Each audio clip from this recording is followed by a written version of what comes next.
Hello and welcome to Rathod science academy. ఈరోజు మన news పేపర్లో వచ్చిన ఇంపార్టెంట్ టాపిక్స్ ఏమున్నాయో తెలుగులో చూద్దాం. టైటిల్ చూడగానే మనం చూడాల్సిన కీవర్డ్ ఏంటి, అండ్ దానికి సంబంధించిన డైమెన్షన్స్ ఎలా చదువుకోవాలి, అండ్ ఏ డైమెన్షన్స్ చదువుకోవాలి, అండ్ దాని మీద క్వశ్చన్ ఎలా వస్తుంది ప్రిలిమ్స్లో అండ్ మెయిన్స్లో, అండ్ మీరు ఎలా రెడీగా ఉండాలి, ఎవ్రీథింగ్ క్లియర్గా ఈ క్లాస్లో చూద్దాం. ఓకే, లాస్ట్లో మీకు ప్రిలిమ్స్ క్వశ్చన్స్ కూడా ఇస్తాను, సో దట్ మీకు ఒక ఐడియా అయితే వస్తుంది క్వశ్చన్స్ ఎలా వస్తాయి అని చెప్పి. టైటిల్ చూడగానే ఇక్కడ మీకు ఏం కనిపిస్తుంది? Centres investment body flagged Nicobar port as lacking in strategic goals అని టైటిల్ ఉంది కదా. సో ఇక్కడ ఏంటి మనకి కనిపిస్తుంది అంటే నికోబార్ ప్రాజెక్ట్ గురించి ఉందని తెలుస్తుంది. అండ్ నెక్స్ట్ స్ట్రాటజిక్ గోల్స్ అంటున్నారు, సెంట్రల్ ఇన్వెస్ట్మెంట్ బాడీ అంటున్నారు. సో కొంచెం దీని గురించి ఒక ఇన్ డీటెయిల్గా మీకు అర్థం అవ్వాలి అంటే స్టెప్ బై స్టెప్ వెళ్ళాల్సి వస్తుంది. అండ్ ఈ టాపిక్ వచ్చేసి ఎన్వైరన్మెంట్ అండ్ ఈకాలజీలో, అలాగే జిఎస్ పేపర్ 1 జాగ్రఫీలో, అండ్ ఎకానమీ పాయింట్ ఆఫ్ వ్యూలో చదువుకోవచ్చు. ఓకే, ఇప్పుడు ఈ ప్రాజెక్ట్ ఎక్కడ మనం చేస్తున్నాము అంటే అండమాన్ అండ్ నికోబార్ ఐలాండ్స్లో చేస్తున్నాం కదా, దాన్ని గ్రేట్ నికోబార్ డెవలప్మెంట్ ప్రాజెక్ట్ అంటారు. ఈ ప్రాజెక్ట్లో మనం ఓవరాల్గా ఇన్ఫ్రాస్ట్రక్చర్ని మనం డెవలప్ చేస్తున్నాం. ఆ ఇన్ఫ్రాస్ట్రక్చర్లో ఏమేమి ఉన్నాయి అంటే గ్రీన్ ఫీల్డ్ ఎయిర్పోర్ట్ ఉంది, ట్రాన్స్షిప్మెంట్ పోర్ట్ ఉంది, అలాగే టౌన్షిప్ డెవలప్ చేస్తున్నాము, సోలార్ అండ్ గ్యాస్ పవర్ ప్లాంట్ని కూడా చేస్తున్నాము ఒక డెవలప్మెంట్. సరే, అసలు ఈ ప్రాజెక్ట్కి ఎందుకు అసలు తీసుకురావాల్సి వచ్చింది మన గవర్నమెంట్ అంటే ఏం రీజన్ చెప్పినప్పుడు డెవలప్మెంట్ చేయాలి, మన యొక్క ఎయిమ్ వికసిత్ భారత్ అవ్వాలి అన్నట్టు డెవలప్మెంట్ ఇంపార్టెంట్ అని చెప్పింది. And even India 5 trillion economy by 2040 గోల్ని రీచ్ అవ్వాలంటే కూడా మనం ఇలాంటి డెవలప్మెంట్ చేయాలని చెప్పింది. దాంతోపాటు తర్వాత సెక్యూరిటీ పర్పస్, మిలిటరీ పర్పస్ అని కూడా చెప్పడం జరిగింది అనమాట. ఓకే, కానీ మరి ఈ ప్రాజెక్ట్కి సంబంధించిన ఏమైనా కన్సర్న్స్ ఉన్నాయా అని చూసుకున్నట్లయితే చాలా కన్సర్న్స్ ఉన్నాయి. అవేంటి, మనం కొన్ని లక్షల చెట్లను కొట్టేవేయాల్సి వస్తుంది, దానివల్ల డీఫారెస్టేషన్ అవుతుంది, అండ్ ఆ చెట్లలో ఉన్న యానిమల్స్ లైక్ గ్రేటర్ మెగాపోడ్ ఒకటి, నికోబార్ ట్రీ షూ ఒకటి, అండ్ అక్కడ డెవలప్మెంట్ చేస్తే గలాతియా బే దగ్గర ఉన్న లెదర్ బ్యాక్ టర్టిల్స్ మీద ఎఫెక్ట్ పడుతుంది, and even salt water crocodiles మీద ఇంపాక్ట్ అవుతుంది అని చూసాం. అంతేకాకుండా ఇప్పుడు అన్ని చెట్లను కొట్టేసినట్లయితే కార్బన్ డైఆక్సైడ్ ఎమిషన్స్ పెరుగుతాయి, దాంతో క్లైమేట్ చేంజ్ మరింత వేగంగా అవుతుంది అని కొందరు అంటున్నారు. అండ్ దాంతో పాటు ఈవెన్ అక్కడ ఉన్న 2 ట్రైబల్ కమ్యూనిటీస్ని మొత్తం అక్కడి నుంచి డిస్ప్లేస్ చేయాల్సి వస్తుంది. ఆ ట్రైబల్ కమ్యూనిటీస్ ఏంటి, షొంపెన్ అలాగే నికోబారీస్ కదా. సో ఇలా లాట్స్ ఆఫ్ కన్సర్న్స్ ఉన్నాయి. ఓకే, ఇప్పుడు మనం ఈ టైటిల్లో చూసుకున్నట్లయితే టైటిల్ ఏం చెప్పింది, సెంటర్ ఇన్వెస్ట్మెంట్ బాడీ. ఇక్కడ సెంటర్ ఇన్వెస్ట్మెంట్ బాడీ అంటే సింపుల్గా పిఐబి అనమాట. పిఐబి ఏంటి, పబ్లిక్ ఇన్వెస్ట్మెంట్ బోర్డ్. ఇది ఏ మినిస్ట్రీ కింద వర్క్ చేస్తుంది అంటే మినిస్ట్రీ ఆఫ్ ఫినాన్స్ కింద వర్క్ చేస్తుంది అనమాట. సో ఇప్పుడు మనం ఈ ప్రాజెక్ట్ గురించి ఒక టైం లైన్ చూసుకున్నట్లయితే ఫస్ట్ ఆఫ్ ఆల్ గవర్నమెంట్ ఈ ప్రాజెక్ట్ని తీసుకొచ్చినప్పుడు ఏం చెప్పింది అన్నట్లయితే, ఈ ప్రాజెక్ట్ ఎందుకు తీసుకొస్తున్నాము అని చెప్పింది అంటే ఫస్ట్ 1 minute. ఓకే, ఈ ప్రాజెక్ట్ ఫస్ట్ ప్రపోజ్ చేసినప్పుడు ఇది business project, not for defence and security అన్నట్టు గవర్నమెంట్ ఆఫ్ ఇండియా ముందుకు తీసుకొచ్చింది అనమాట. ఆ టైంలో గవర్నమెంట్ చెప్పిన రీజన్స్ ఏంటి అని చూసుకున్నట్లయితే, ఈ ప్రపోజల్ మేజర్గా మనీని మేక్ చేయడానికి, ఎస్పెషల్లీ కార్గోని హ్యాండిల్ చేయడానికి చాలా యూజ్ అవుతుంది ట్రాన్స్షిప్మెంట్ పోర్ట్ అనేది అని చెప్పారు. ఎందుకంటే నియర్ బై చూసుకున్నట్లయితే మనకి చాలా బిజియెస్ట్ పోర్ట్స్ ఉన్నాయి, like Colombo port, Sri Lanka port, port clang అనేవి.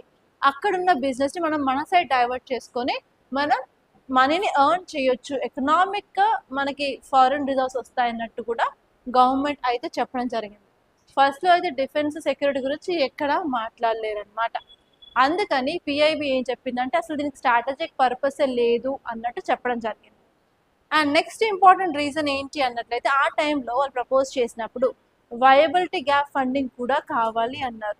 అసలు వయబిలిటీ గ్యాప్ ఫండింగ్ అంటే ఏం లేదు, ఇనిషియల్గా గవర్నమెంట్ కొంత అమౌంట్ తోటి ఒక ప్రాజెక్ట్ స్టార్ట్ చేస్తుంది, చేసిన తర్వాత అది ఆపరేషన్లోకి వచ్చిన తర్వాత ఆ యొక్క ప్రాజెక్ట్కి రెవెన్యూ అనేది రావడం స్టార్ట్ అవుతుంది. ఆ రెవెన్యూ వచ్చినప్పటికీ కూడా వాళ్ళు కొంత ఎక్స్పెండిచర్ అయితే చేయాల్సి ఉంటుంది, మెయింటెనెన్స్కి, జీతాలు ఇవ్వడానికి, దానికి దీనికి. ఇన్ కేస్ ఎక్స్పెండిచర్ వచ్చే రెవెన్యూ కంటే ఎక్కువ ఉంటే దాన్నే వయబిలిటీ గ్యాప్ అంటారు అనమాట. ఆ గ్యాప్ని తగ్గించడానికి, అంటే ఆ యొక్క ఎక్స్పెండిచర్ని మీట్ అవ్వడానికి గవర్నమెంట్ మళ్ళీ డబ్బులు ఇస్తుంది అనమాట. దాన్నే వయబిలిటీ గ్యాప్ ఫండింగ్ అంటారు. సో అప్పుడు పిఐబి వేసిన క్వశ్చన్ ఏంటి అన్నట్లయితే, మీరు కంట్రీకి ఇంపార్టెంట్ ఎకనామిక్ యాక్టివిటీస్ అవన్నీ చేస్తుంది అంటున్నారు కదా, మళ్ళీ ఇంకా ఎక్స్ట్రా మనీ ఎందుకు ఆ ప్రాజెక్ట్ కోసం అని చెప్పి, అసలు ఈ ప్రాజెక్ట్కి ఎలాంటి స్ట్రాటజిక్ యూజే లేదు అన్నట్టు కూడా అప్పుడు చెప్పింది అనమాట పిఐబి. దాని తర్వాత అదే PIB department of ships and పోర్ట్స్కి సలహా ఇచ్చింది, లేదు లేదు ఓన్లీ దీన్ని ఫినాన్స్ పరంగానే చూడొద్దు, స్ట్రాటజికల్గా కూడా ఇది చాలా ఇంపార్టెంట్ లొకేషన్ కాబట్టి స్ట్రాటజిక్ యూజ్ కూడా అందులో యాడ్ చేయండి అన్నట్టు చెప్పారనమాట. అండ్ దాని తర్వాత మినిస్ట్రీ ఆఫ్ డిఫెన్స్ కూడా దాన్ని ఆలోచించి ఓకే దీన్ని ఇప్పుడు స్ట్రాటజికల్గా చేద్దాం అన్నట్టు కూడా వాళ్ళు డిసైడ్ చేసి అనౌన్స్ చేయడం జరిగిందనమాట. ఇది ఈ టాపిక్ గురించి కంప్లీట్ డీటెయిల్స్ అనమాట. సో మీకు ఇక్కడ క్వశ్చన్ వస్తే ఎలా వస్తుంది అంటే, రీసెంట్గా 2026 ప్రిలిమ్స్లో అండమాన్ అండ్ నికోబార్ ఐలాండ్స్ గురించి క్వశ్చన్ ఇచ్చారు కదా.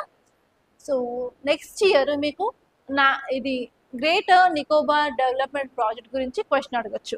ఆ క్వశ్చన్ ఎలా ఉంటుందంటే, consider the following statements regarding great Nicobar development project అని చెప్పేసి ఒక 2-3 స్టేట్మెంట్స్ ఇచ్చేసి ఏది కరెక్ట్ ఏది ఇన్కరెక్ట్ అని అడగొచ్చు అనమాట. సో ఆ విధంగా మీరు క్వశ్చన్ వస్తుంది, మీరు ప్రిపేర్ అవ్వాలి. మెయిన్స్లో అయితే దీని యొక్క ఛాలెంజెస్ ఏంటి, దీని యొక్క ఫీచర్స్ ఏంటి అండ్ వే ఫార్వర్డ్ ఏం చేయాలి అన్నట్టు కూడా మీకు మెయిన్స్లో 10 మార్కర్ కానీ 15 మార్కర్ కానీ క్వశ్చన్ ఈసారి 2026 మెయిన్స్లో రావచ్చు. ఎవరైతే ప్రిలిమ్స్ క్లియర్ చేస్తున్నాను అనుకుంటున్నారో so please focus on this topic guys. ఇది ఈ టాపిక్. నెక్స్ట్ టాపిక్ చూసుకున్నట్లయితే, monsoon sets in over Kerala 3 days late amid concerns over L నీనో impact అని ఇచ్చారు. ఇందులో కీవర్డ్ చూసుకున్నట్లయితే మాన్సూను, ఇంకొకటి వచ్చేసి ఎల్ నీనో.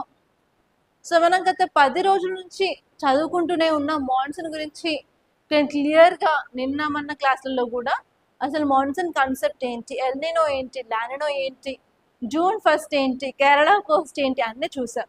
సో ఇప్పుడు ఈ ఆర్టికల్ ఏం చెప్తుందంటే, నార్మల్గా జూన్ 1st ఈ మాన్సూన్ విండ్స్ అనేవి కేరళ కోస్ట్ని తాకుతాయన్నమాట. కానీ ఈసారి ఏమైంది, అనుకున్న టైంకి రాకుండా లైక్ 3 days తర్వాత, అంటే నిన్న జూన్ 4th ఈ కేరళ కోస్ట్ని హిట్ చేసాయి. హిట్ చేసిన తర్వాత కూడా చాలా ఏరియాస్లో ఆరెంజ్ అలర్ట్ అనేది ఐఎండీ డిక్లేర్ చేసింది. అండ్ ఈవెన్ చాలా స్టేట్లో కూడా వర్షాలు వస్తాయని చెప్పింది. అండ్ ఈవెన్ హైదరాబాద్లో కూడా నిన్నైతే చిలకల జల్లులు అయితే పడ్డాయి, కొన్ని ఏరియాస్లో ఎక్కువ కూడా పడిందంట, మా దగ్గర కొంచెం సన్నగానే పడింది అనమాట. సో అలా లైక్ మాన్సూన్ ఫోర్కాస్ట్ అనేవి స్టార్ట్ అయ్యాయి. సో ఇక్కడ ఏంటి, ఎల్ నీనో గురించి కూడా మీరు చూసుకోవాలి. సో ఇన్ కేస్ యూపీఎస్సీలో క్వశ్చన్ వస్తుంది అని చూసినట్లయితే ఈ టాపిక్ నుంచి ఎలా వస్తుంది, consider the following statements regarding monsoon అని చెప్పేసి ఒక 2-3 స్టేట్మెంట్స్ ఇవ్వచ్చు. లేకపోతే ఇంకో క్వశ్చన్లో ఏంటంటే మనకి ఎల్ నీనో ఉంటుంది, ఎగ్జాక్ట్గా దీనికి అపోజిట్గా లానినా ఉంటుంది కదా, ఈ రెండింటిని కంపేర్ చేసుకుంటూ కూడా స్టేట్మెంట్స్ అయితే ఇవ్వచ్చు. కన్సిడర్ ద ఫాలోయింగ్ స్టేట్మెంట్స్ అని చెప్పేసి ఇచ్చేసి ఒక స్టేట్మెంట్ ఎల్ నీనో, ఒక స్టేట్మెంట్ లానినా గురించి కూడా ఇవ్వచ్చు. అండ్ మెయిన్స్ పాయింట్ ఆఫ్ వ్యూలో చూసుకున్నట్లయితే, what are the factors responsible for monsoons అని చెప్పి 2-3 సార్లు క్వశ్చన్ అయితే ఇచ్చారు. అండ్ దాంతోపాటు ఈసారి ఎల్ నీనో చాలా సంవత్సరం తర్వాత ఎల్ నీనో ఉంది కాబట్టి ఎల్ నీనో లానినాకి డిఫరెన్స్ కూడా అడగచ్చు అనమాట మెయిన్స్లో. అండ్ దాంతోపాటు ఎల్ నీనో వల్ల మనకి ఇంపాక్ట్ ఏముంటుంది మన రెయిన్ఫాల్ మీద ఆర్ఎల్స్ ఇండియన్ అగ్రికల్చర్ మీద అని కూడా క్వశ్చన్ అడగొచ్చు. So you have to focus on this topic for sure అనమాట. 2026లో ఎవరు రాస్తున్నారు వాళ్ళైతే కంపల్సరీ దీన్ని చూసుకోవాలి. అండ్ ఈ టాపిక్ జాగ్రఫీ పాయింట్ ఆఫ్ వ్యూలో చాలా ఇంపార్టెంట్. అండ్ నెక్స్ట్ టాపిక్ వచ్చేసి energy tie up tops bilateral agenda as Modi meets Delcy. Okay, ఈ టాపిక్ దేని గురించి అంటే వెనిజులా గురించి అనమాట. వెనిజులా గురించి మనం చాలా సార్లు ఇన్ డీటెయిల్గా మ్యాప్తో సహా చూసాం కదా. ఏ కంట్రీస్ వెనిజులాతో మ్యాప్ బార్డర్ షేర్ చేసుకుంటున్నాయంటే బీసీజీ ఏంటి కింద కామెంట్లో చెప్పండి. ఏ కంట్రీస్ వెనిజులాతో ఏంటిది బార్డర్ అనేది షేర్ చేసుకుంటాయి. సో ఈసారి వెనిజులా గురించి క్వశ్చన్ ఎక్స్పెక్ట్ చేసాము, బట్ ప్రిలిమ్స్లో రాలేదు. కానీ మెయిన్స్లో వెనిజులా గురించి క్వశ్చన్ వచ్చే ఛాన్స్ ఉంది ఈసారి. ఓకే, సో ఇప్పుడు మనం వెనిజులా గురించి కొంచెం హిస్టరీ చూసినట్లయితే, రీసెంట్గా యుఎస్ ఒక ఆపరేషన్ చేసి అక్కడున్న ప్రెసిడెంట్ ముదరోని తీసుకొని వెళ్ళిపోయారు కదా, నికోలస్ ముదరోని తీసుకొని వెళ్ళిపోయారు. సో ఆయన వెళ్ళిపోయిన తర్వాత ఇప్పుడు అక్కడ యాక్టింగ్ ప్రెసిడెంట్ ఉన్నారనమాట, తన పేరే డెల్సీ. సో తను ఇండియాకి వచ్చారు. ఇండియాలో హైదరాబాద్ హౌస్లో అది ఎక్కడ ఉంటుంది, ఢిల్లీలో ఉంటుంది. ఆ ఢిల్లీలో మీటింగ్ అనేది జరిగింది మన ప్రైమ్ మినిస్టర్కి and acting president of Venezuela. And మనకు తెలుసు వెనిజులా ఎందుకు ఇంపార్టెంట్ అని చూసుకున్నట్లయితే వరల్డ్లో ఉన్న ఆయిల్ రిజర్వ్స్లో ఎక్కువ ఆయిల్ రిజర్వ్స్ వెనిజులాలోనే ఉన్నాయి. అండ్ ఇప్పుడు మనకు తెలుసు ఏంటి, వెస్ట్ ఏషియాలో క్రైసిస్ ఉంది అండ్ అక్కడ నుంచి మనకి కావాల్సిన ఆయిల్ రిజర్వ్స్ అనేవి రావట్లేదు. దానివల్ల పెట్రోల్ డీజిల్ ప్రైస్ అయితే చాలా ఇంపాక్ట్ అవుతున్నాయి. కాబట్టి ఇప్పుడు మనం ఏం చేయాలనుకుంటున్నాము, మన యొక్క సప్లై చైన్స్ ఏవైతే ఉన్నాయో వాటిని డైవర్సిఫై చేసుకోవాలి అనుకుంటున్నాం. ఆ డైవర్సిఫికేషన్ ప్రాసెస్లో ఫస్ట్ గుర్తొచ్చే కంట్రీ ఏంటి, వెనెజులా. సో అందుకే ఈ మీట్లో ఎనర్జీ గురించి మాట్లాడడం జరిగింది. ఎంత వీలైతే అంత మన క్రూడ్ ఆయిల్ వెనిజులా నుంచి తెచ్చుకోవడానికి ట్రై చేస్తున్నాం అనమాట. And already west Asian crisis start అయినప్పటి నుంచే మనం వెనిజులా నుంచి తెచ్చుకునే ఇంపోర్ట్స్ కూడా పెరిగాయి అని చెప్పి ఆర్టికల్ చెప్తుంది. అండ్ ఓన్లీ ఎనర్జీ గురించే కాదు, ఇంకా వేరే ఏరియాస్ గురించి కూడా డిస్కషన్స్ అయితే చేశారనమాట. అవి ఏంటో చూద్దాం. సో ఫస్ట్ వచ్చేసి ఎనర్జీ సెక్యూరిటీ గురించి మాట్లాడుకున్నారు. అండ్ మన యొక్క ఆయిల్ సోర్సెస్ని మనం డైవర్సిఫై చేయాలి అనుకుంటున్నాము. బికాస్ మన యొక్క డిపెండెన్సీ వెస్ట్ ఏషియా మీద ఏదైతే ఉందో దాన్ని తగ్గించుకొని వేరే కంట్రీస్ వైపు మనం చూడాలి అనుకుంటున్నాము. అండ్ వేరే ఏరియాస్ ఏంటి ఈ అజెండా ఈ మీట్లో అని చూసినట్లయితే ఫస్ట్ వచ్చేసి ట్రేడ్ అండ్ ఇన్వెస్ట్మెంట్ ఎక్స్పాన్షన్ గురించి మాట్లాడుకున్నారు. Pharmaceutical health and Ayush products గురించి మాట్లాడుకున్నారు. Renewable energy and science and technology గురించి మాట్లాడుకున్నారు. ట్రాన్స్పోర్టేషన్ అండ్ ఆటోమొబైల్స్ గురించి మాట్లాడుకున్నారు. And people to people and culture ties గురించి కూడా వాళ్ళు మాట్లాడుకోవడం జరిగిందనమాట. సో ఇన్ కేస్ మెయిన్స్లో క్వశ్చన్ వచ్చినట్లయితే ఈ మీటింగ్లో ఏం మాట్లాడుకున్నారు, ఇండియా అండ్ వెనిజులా మధ్యలో ఉన్న ఛాలెంజెస్ ఏంటి, వే ఫార్వర్డ్ ఏంటి అని కూడా మీకు క్వశ్చన్ అయితే అడిగే ఛాన్స్ ఉంది. You have to prepare on that lines. Okay, next article చూసుకున్నట్లయితే India UK launch observatory to expand critical minerals partnership. Critical minerals rare earth elements అనేవి చాలా ఇంపార్టెంట్ నెక్స్ట్ 5 years వరకు కూడా అనమాట. ఎందుకంటే మనం ఏ science and technology related advancement చేయాలి అన్నా కూడా ఇవి లేకుండా అయితే చేయడం అసాధ్యం. కాబట్టి కంపల్సరీ క్రిటికల్ మినరల్స్ అంటే ఏంటి and as well as rare earth elements అంటే ఏంటో తెలియాలి. 2026లో కూడా ప్రిలిమ్స్లో ఒక క్వశ్చన్ అయితే దాని మీద రావడం జరిగింది. అండ్ అంతేకాదు ఇప్పుడు ఇండియా యూకే కలిసి అబ్జర్వేటరీ లాంచ్ చేశారు కాబట్టి మరింత ఇంపార్టెంట్ అవుతుంది అనమాట ఈ టాపిక్. మీ క్వశ్చన్ ఎలా వస్తుంది అంటే recently India launched observatory of critical minerals with collaboration of which country అని అడగచ్చు. కింద ఆప్షన్స్లో యుఎస్, యూకే, ఆస్ట్రేలియా, ఫ్రాన్స్ అలా ఇస్తారనమాట, మీరు ఐడెంటిఫై చేయాలి. అండ్ నెక్స్ట్ వచ్చేసి consider the following statements regarding India UK critical minerals partnership observatory అని అడగచ్చు. సో ఆ విధంగా కూడా మీరు ప్రిపేర్ అయ్యి ఉండాలి. ఎలా క్వశ్చన్ వచ్చినా కూడా ఆన్సర్ చేసే స్థితిలో మీరు ఉండాలా. అంటే మీరు కాన్సెప్ట్ని అర్థం చేసుకోవాలి, ఎక్కువ నెంబర్ ఆఫ్ రివిజన్స్ చేసినట్లయితేనే అది పాసిబుల్ అవుతుందండి. ఓకే, సో నెక్స్ట్ ఇక్కడ కంటెక్స్ట్ చూసినట్లయితే India and UK launched critical minerals global supply chain observatory. India and UK ఏం చేశారు, critical minerals global supply chain observatory launch చేయడం జరిగింది. అండ్ ఇది ఎవరి ఇనిషియేటివ్ అంటే ఐఐటి ధాన్బాద్ ఇండియా నుంచి అండ్ యూకే నుంచి అయితే ఏమో ఆక్స్ఫర్డ్ యూనివర్సిటీ అనమాట, sorry Cambridge university and IIT Dhanbad ఇద్దరు కలిసి దీన్ని లాంచ్ చేయడం జరిగింది. అసలు క్రిటికల్ మినరల్స్ ఏంటంటే they are very essential minerals for economic యాక్టివిటీకి అండ్ ఈవెన్ ఇండస్ట్రియల్ ప్రొడక్షన్కి చాలా ఇంపార్టెంట్ అనమాట. ఎస్పెషలీ మనం తయారు చేసే ఏ టెక్నాలజీ అయినా, ఫర్ ఎగ్జాంపుల్ క్లీన్ ఎనర్జీకి, ఎలక్ట్రిక్ మొబిలిటీ కోసం ఆర్ అడ్వాన్స్డ్ మ్యానుఫ్యాక్చరింగ్ సెక్టార్ కోసం, ఎమర్జింగ్ టెక్నాలజీస్ కోసం కూడా మనకి క్రిటికల్ మినరల్స్ కావాలి. ఇందులో మనం ఎక్స్ట్రాక్ట్ చేస్తాము, ప్రాసెసింగ్ చేస్తాము, రీఫైనరింగ్ చేస్తాము అండ్ ట్రాన్స్పోర్ట్ చేస్తాము. ఎండ్ యూజ్ టెక్నాలజీ మ్యానుఫ్యాక్చరింగ్ ప్రతి చోట మనకి క్రిటికల్ మినరల్స్ అనేవి చాలా ఇంపార్టెంట్. అండ్ దీని యొక్క ఫంక్షన్స్ ఏంటి అబ్జర్వేటర్ అని చూసుకున్నట్లయితే గ్లోబల్ క్రిటికల్ మినరల్స్ ఎలా సప్లై అవుతున్నాయి, ఏ ఏరియా నుంచి ఏ ఏరియాకి వెళ్తున్నాయి, ఏది లార్జెస్ట్ ప్రొడ్యూసర్ అండ్ ఏది లార్జెస్ట్ ఇంపోర్టర్, సో అలా ఎవ్రీథింగ్ని మానిటర్ అండ్ అనలైజ్ చేస్తుంది. అండ్ దాంతో పాటు సప్లై చైన్స్ ఏమైనా రిస్క్ ఉన్నాయా, డిస్ట్రాక్షన్స్ ఉన్నాయా, ఏమైనా ప్రాబ్లమ్స్ ఉన్నాయా అని చెప్పేసి మార్కెట్ ఇంటెలిజెన్స్ కూడా ప్రొవైడ్ చేస్తుంది అనమాట. అండ్ నెక్స్ట్ వచ్చేసి క్లీన్ ఎనర్జీ సెక్టార్లో కావాల్సిన మినరల్స్, అడ్వాన్స్డ్ మ్యానుఫ్యాక్చరింగ్ కావాల్సిన మినరల్స్ ఏంటో కూడా ఇది ఐడెంటిఫై అయితే చేయడం జరుగుతుంది. ఇలా ఈ అబ్జర్వేటరీకి మల్టిపుల్ ఫంక్షన్స్ అయితే ఉన్నాయన్నమాట. అండ్ నెక్స్ట్ ఆర్టికల్ చూసుకున్నట్లయితే భారత్ మాలా project man held for taking fraudulent funds. ఇక్కడ మన టైటిల్లో భారత్ మాల కనిపిస్తుంది, ఇంకొకటి ఏమో ఫ్రాడ్యులెంట్ ఫండ్స్ అంటే స్కామ్ లాగా కనిపిస్తుంది అనమాట. ఇలా ఏదైనా ప్రాజెక్ట్లో స్కామ్ అన్నట్టు మనకు న్యూస్లో వచ్చినట్లయితే యూపీఎస్సీ మెయిన్స్ ఎథిక్స్లో దాని మీద క్వశ్చన్ వచ్చే ఛాన్స్ ఉంటుంది అనమాట, ఎస్పెషలీ కేస్ స్టడీ. సో ఈ ప్రాజెక్ట్ ఉంది, మీరు హెడ్ ఆఫ్ దట్ ప్రాజెక్ట్, మీ ప్రాజెక్ట్లో ఇలా మిస్యూజ్ ఆఫ్ ఫండ్స్ అయ్యాయి or else miss appropriation of funds అయ్యాయి, మీ కింద ఉన్న సబార్డినేట్స్ ఇలా ఏమంటారు కరప్షన్ తీసుకొని బ్రైబ్ తీసుకొని ఇలా చేస్తున్నారు, సో ఇదంతా మీ నోటీస్లోకి వచ్చింది, సో మీరు ఇప్పుడు తీసుకోవాల్సిన యాక్షన్ ఏంటి, అసలు మీ దగ్గర ఉన్న చాయిసెస్ ఏంటి, ఆ చాయిసెస్ని అనలైజ్ చేయండి, అలా కూడా అడుగుతారనమాట. You have to focus on that for sure. And UPSC prelims point of వ్యూలో అయితేనేమో భారత్మాల ప్రాజెక్ట్ గురించి క్వశ్చన్ అడగచ్చు. సో ఈసారి మీరు ప్రిలిమ్స్ చూసుకున్నట్టయితే సాగర్మాల గురించి అడిగారు కదా, సో నెక్స్ట్ టైం భారత్మాల గురించి అడగచ్చు, ఎవరికి తెలుసు. సో ఎవ్రీథింగ్ మీరు క్లియర్గా చూసుకోవాలన్నమాట. సో ఇప్పుడు భారత్మాల గురించి చూసుకున్నట్లయితే భారత్మాల పరియోజన అనేది ఒక అంబ్రెల్లా ప్రోగ్రామ్. ఇది ఎవరు లాంచ్ చేస్తున్నారు అంటే ministry of road transport and highways. ఈ ప్రాజెక్ట్ వచ్చేసి మన ఇండియాలో ఉన్న రోడ్స్ని డెవలప్ చేసే ప్రాజెక్ట్ అన్నమాట. ఓకే, సో ఫస్ట్ ఫేజ్ ఎప్పుడు లాంచ్ అయింది అంటే 2017లో లాంచ్ అయింది. దాని యొక్క టార్గెట్ ఏంటి అంటే 2022లో కంప్లీట్ చేయాలి అని చెప్పి, కానీ 2019-20 కోవిడ్-19 పాండమిక్ కాబట్టి చాలా స్లోగా అవన్నీ జరిగాయి అనమాట, అండ్ కంప్లీట్ అయితే అవ్వలేదు. అండ్ ఈ ప్రాజెక్ట్ చూసుకున్నట్లయితే మనకి ఇంకోటి ఉంటుంది, అదేంటంటే పిఎం గతిశక్తి అని చెప్పి. ఈ పిఎం గతిశక్తిలో Bharatmala, Sagarmala, dry or land ports అన్ని ఇన్ఫ్రాస్ట్రక్చర్ ప్రాజెక్ట్స్ని ఇన్కార్పొరేట్ చేసి ఇండియాలో better logistics and better transportation provide చేయడానికి ట్రై చేస్తుంది అనమాట. అండ్ ఈ భారత్మాల ఏంటి, దేని మీద ఫోకస్ చేస్తున్నాం ఎగ్జాక్ట్గా చూసుకున్నట్లయితే రోడ్ కనెక్టివిటీ గురించి చూస్తుంది, అలాగే ఫ్రైట్ అండ్ ప్యాసింజర్ మూవ్మెంట్ గురించి ఎన్హాన్స్ చేయాలనుకుంటుంది. అలాగే సాగర్మాల ప్రాజెక్ట్ అనేది ఎస్పెషల్గా మన పోర్ట్లని అంటే మన సీ పోర్ట్స్ ఉంటాయి కదా వాటిని డెవలప్ చేయాలని చూస్తుంది అనమాట. అది చేయడం వల్ల ఓవరాల్గా ట్రేడ్ అండ్ మ్యారిటైమ్ యాక్టివిటీస్ కూడా మనం ఎన్హాన్స్ చేయొచ్చు మన కంట్రీలో.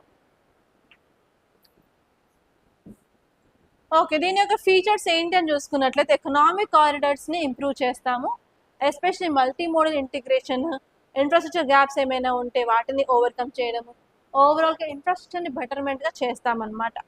అండ్ నెక్స్ట్ వచ్చేసి మనం గోల్డెన్ క్వాడ్రిలేటరల్ కూడా మనం చేయాలి అనుకుంటున్నాము, అలాగే north south and also east west కారిడార్స్ని డెవలప్ చేయాలనుకుంటున్నాము. And even inter state corridors, feeder routes కూడా మనం ఫోకస్ చేయాలనుకుంటున్నాము. ఓకే, ఇలా మనం ఈవెన్ కోస్ట్ అండ్ పోర్ట్లో ఉన్న రోడ్స్ని కూడా మనం డెవలప్ చేయాలి అని చెప్పి ఈ ప్రాజెక్ట్లో తీసుకురావడం జరిగింది అనమాట. అండ్ నెక్స్ట్ ఆర్టికల్ చూసుకున్నట్లయితే evolving public health strategies to address under and over nutrition. ఈ టాపిక్ వచ్చేసి అండర్ అండ్ ఓవర్ న్యూట్రిషన్ గురించి మాట్లాడుతుంది. సో రీసెంట్గా నేషనల్ ఫ్యామిలీ హెల్త్ సర్వే 6 కూడా రిలీజ్ అయింది, అండ్ దాంతోపాటు చాలా ఆర్టికల్స్ మనకి న్యూట్రిషన్ మీద అయితే ఉన్నాయి కదా. సో మనకు ఉన్న ప్రాబ్లం ఏంటంటే ఉంటేనేమో ఓవర్ న్యూట్రిషన్ ఉంది, లేకపోతేనేమో అండర్ న్యూట్రిషన్ ఉంది. కావాల్సినంత న్యూట్రిషన్ తీసుకోకపోవడాన్ని అండర్ న్యూట్రిషన్ అంటారు, కావాల్సిన దానికంటే ఎక్కువ తీసుకోవడాన్ని ఓవర్ న్యూట్రిషన్ అంటారు. ఈ రెండు దాంట్లలో ప్రాబ్లమ్సే ఉంటాయి. తక్కువ తీసుకుంటేనే మాల్ న్యూట్రిషన్ వచ్చేస్తుంది, డెవలప్మెంట్ సరిగ్గా ఉండదు, వేస్టింగ్, స్టంటింగ్, పిల్లల్లో ఎదుగుదల అవన్నీ సరిగ్గా ఉండవు. ఇన్ కేస్ ఓవర్గా తీసుకున్నారనుకోండి అదంతా ఏమవుతుంది, ఫ్యాట్ లాగా డిపాజిట్ అవుతుంది, దానివల్ల ఒబేసిటీ వస్తుంది ఆర్ఎల్స్ మనం ప్రాపర్గా బాడీ మాస్ ఇండెక్స్ అనేది మెయింటైన్ చేయలేదు అన్నట్లయితే బాడీలో మెటబాలిక్ డిసార్డర్స్ వస్తాయి, దానివల్ల హార్ట్ ప్రాబ్లమ్స్, కిడ్నీ ప్రాబ్లమ్స్, అలాగే డయాబెటీస్ అవన్నీ వచ్చేసి మనకి ఆర్గాన్స్ అనేవి ఎఫెక్ట్ అవుతాయి అన్నమాట. సో అందుకే మనం ప్రాపర్గా న్యూట్రిషన్ అనేది తీసుకోవాలి, న్యూట్రిషన్ ఇస్ వెరీ ఇంపార్టెంట్ అనమాట. సో ఇన్ కేస్ మీరు డిస్ట్రిక్ట్ కలెక్టర్ అయినట్లయితే మీ ఏరియాలో ఇలాంటి ప్రాబ్లమ్స్ ఎక్కువగా కనిపిస్తున్నట్లయితే ఎలాంటి మెజర్స్ తీసుకుంటారు, ఎలాంటి స్టెప్స్ తీసుకుంటారు అని చెప్పి ఎథిక్స్లో క్వశ్చన్ రావచ్చు. From case study point of view you have to see that అండి, అందుకే ఈ ఆర్టికల్ని తీసుకోవడం జరిగింది. అండ్ నెక్స్ట్ ఆర్టికల్ చూసుకున్నట్లయితే ఈరోజు ఎన్వైరన్మెంట్ డే కదా, June 5th ఎవ్రీ ఇయర్ మనం ఎన్వైరన్మెంట్ డేని సెలబ్రేట్ చేసుకుంటాము. అండ్ ఈరోజు చాలా ఆర్టికల్స్ ఎన్వైరన్మెంట్ గురించే ఉన్నాయండి. సో మీరు ఇక్కడ ఏం చెయ్యాలి అన్నట్లయితే అన్ని ఆర్టికల్స్ తీసుకొని మీరు ఇలా నోట్స్ చేసుకోవాల్సి ఉంటుంది. ఇలా ఒక్క నోట్స్ చేసి పెట్టుకున్నారంటే ఎవ్రీథింగ్ ఈజ్ డన్ అండి. సో క్లైమేట్ చేంజ్ జరుగుతుంది కదా, క్లైమేట్ చేంజ్ గల రీజన్స్ ఏంటో చూసుకోండి. అండ్ ఈవెన్ గవర్నమెంట్ ఏమేం చేస్తుంది, ఇనిషియేటివ్స్ ఏంటో చూసుకోండి. అండ్ నెక్స్ట్ దానికి సంబంధించిన డేటా ఏమైనా ఉంటే కలెక్ట్ చేయండి. అండ్ ఇంకా ఏమైనా మీరు మెజర్స్ సజెస్ట్ చేయాలనుకున్నట్లయితే ఆ మెజర్స్ని కూడా మీరు వే ఫార్వర్డ్ కింద రాసుకోవాలి. సో ఇలా రాసుకున్నట్లయితే ఏ క్వశ్చన్ క్లైమేట్ చేంజ్ గురించి వచ్చినట్లయితే దాన్ని ఈజీగా మీరు రాయొచ్చు అనమాట. అండ్ ఈవెన్ మ్యాంగ్రోవ్స్ అనేది చాలా ఇంపార్టెంట్ ఏరియా. అండ్ ఈసారి 2026 ప్రిలిమ్స్లో కూడా మ్యాంగ్రోవ్స్ నుంచి క్వశ్చన్ వచ్చింది. సో మ్యాంగ్రోవ్స్ గురించి కూడా మీరు నోట్స్ అయితే చేసుకోవాలి. అదేంటంటే అసలు ఎక్కడెక్కడ ఉన్నాయి మ్యాంగ్రోవ్స్ ఇండియాలో, అసలు మ్యాంగ్రోవ్స్ అంటే ఏంటి, దాని యొక్క కీ ఫీచర్స్ ఏంటి, అండ్ దాని యొక్క ఫంక్షన్స్ ఏంటి, అవి ఫేస్ చేసిన ఛాలెంజెస్ ఏంటి, and even any suggest measures ఏమైనా చేయాలనుకున్నట్లయితే ఆ మెజర్స్ ఏంటి. అండ్ ఈసారి మెయిన్స్లో కూడా మ్యాంగ్రోవ్స్ మీద క్వశ్చన్స్ వచ్చే ఛాన్స్ ఉందండి, చాలా ఎక్కువ ఛాన్స్. సో ఒక్కసారి ఆ ఏరియాస్ అన్నీ మీరు క్లియర్గా చూసినట్లయితే సరిపోతుంది. ఓకే, ఇప్పుడు మనం ప్రిలిమ్స్ ప్రాక్టీస్ క్వశ్చన్స్ చూద్దాము. సో నేను ఇక్కడ 3 క్వశ్చన్స్ తీసుకున్నాను ఈరోజు. ఫస్ట్ వచ్చేసి మ్యాంగ్రోవ్ గురించి. అండ్ ఇక్కడ నేను 3 స్టేట్మెంట్స్ ఇచ్చాను. అవి ఏంటంటే ఫస్ట్ వచ్చేసి mangrove roots help stabilise coastal lines against erosion.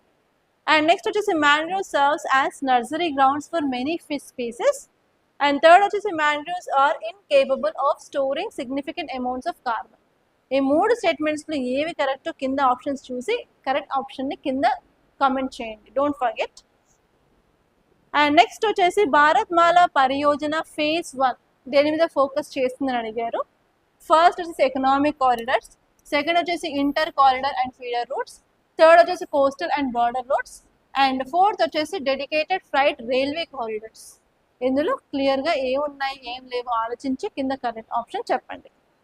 And next వచ్చేసి కన్సిడర్ ద ఫాలోయింగ్ స్టేట్మెంట్స్ అని 3 ఇచ్చాము. ఒకటి వచ్చేసి great Nicobar island lies close to Malacca strait and the project aims to leverage India strategic position in the Indian ocean reason.